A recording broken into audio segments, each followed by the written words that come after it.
পুনৰ হুকহুকাই কান্দি উঠিল ৰাজীৱ শদিয়াৰ পত্নী। সকলোৰে চকুত আবেগৰ চকুলো।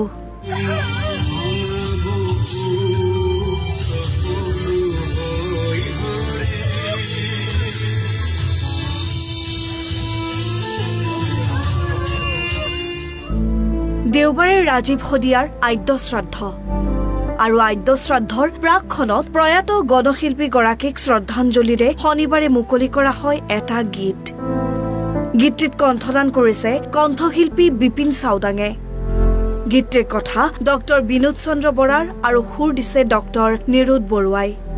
প্ৰয়াত গণশিল্পী ৰাজীৱ শদিয়াৰ বাসগৃহত গীতটো মুকলি কৰা হয়। এই অনুষ্ঠানতে আৱেগিক হৈ পৰে সকলো।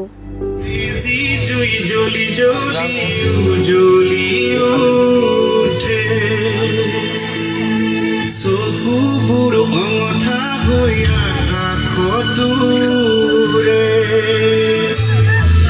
মেজি জুই জ্বলি জ্বলি জ্বলি হঠাতে সৰি পৰে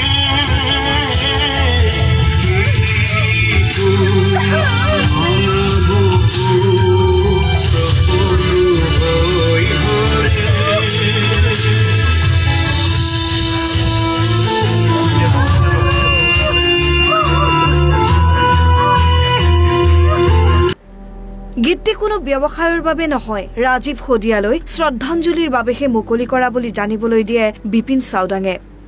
বিপিনদাক ধন্যবাদ জনাইছোঁ। মানুহজনলৈ আমালৈ এটা উপহাৰ আনিছে বুলিয়ে কৈছোঁ। মানুহজনলৈ এটা তেওঁ ট্ৰিবিউট জনাইছে। আৰু বিপিনদা আৰু ৰাজীৱদাৰ মাজৰ সম্পৰ্ক কেনেকুৱা ধৰণৰ তেওঁলোক দুজনে বুজে, আমি দেখাসকলে বুজোঁ। সেয়াই আৰু কি ক'ম ন। অহা কাইলৈ মানুহজনৰ আদ্য শ্ৰাদ্ধ আছে, সকলোৱে আহিব। অসমবাসীক নিমন্ত্ৰণ জনাইছোঁ, সকলোৱে আহিব। ৰাজহুৱা আদ্য শ্ৰাদ্ধ ৰাইজে নিজেই আহিব লাগিব। সকলোৱে সহযোগিতা আগবঢ়াই আহিছে ইমান দিনে। অহা কাইলৈ সহযোগিতা আগবঢ়াব, সকলোৱে আহিব বুলি আশা কৰিছোঁ।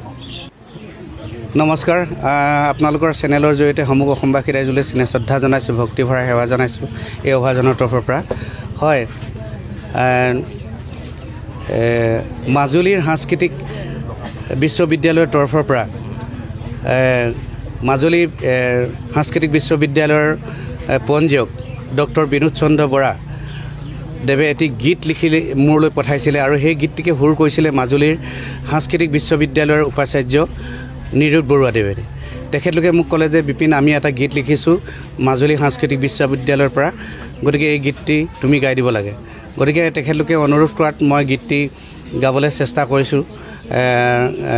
গীতটি ইতিমধ্যে আমি বাণীবদ্ধ কৰি আজি ৰাজীৱ শদিয়াৰ ঘৰতে আদ্য শ্ৰাদ্ধৰ প্ৰাক মুহূৰ্তত আমি গীতটি ৰিলিজ দিয়াৰ কথাটো ভাবিলোঁ। গতিকে অসমৰ ৰাইজলৈ সেই গীতটি আমি আগবঢ়াই দিছোঁ। আৰু এই গীতটো আপোনালোকক ক'ব বিচাৰোঁ, কোনো ব্যৱসায় ভিত্তিক এই গীতটো কৰা নাই। আমি ৰাজীৱ শদিয়া কেৱল স্মৃতি জীয়াই ৰাখিবৰ কাৰণে কৈছিলোঁ। এইটো মোৰ পৰিকল্পনা নাছিলে, এইটো আছিলে মাজুলীৰ সাংস্কৃতিক বিশ্ববিদ্যালয়ৰ ডক্টৰ বিনোদ চন্দ্ৰ বৰা আৰু নিৰুদ বৰুৱাদেৱৰ এইটো তেখেতলোকৰ পৰিকল্পনা আছিলে। গীতটি যাতে ৰাজীৱ শদিয়াৰ স্মৃতিটো সদায় জীয়াই ৰাখক, আৰু সেই হিচাপে মোলৈ প্ৰদান কৰিছিলে। মোক গাবলৈ কিন্তু সুবিধা প্ৰদান কৰি দিছিলে আৰু সেইমতে মই গাইছিলোঁ। আৰু আজি এই গীতটি অসমৰ ৰাইজলৈ আগবঢ়াই দিছোঁ।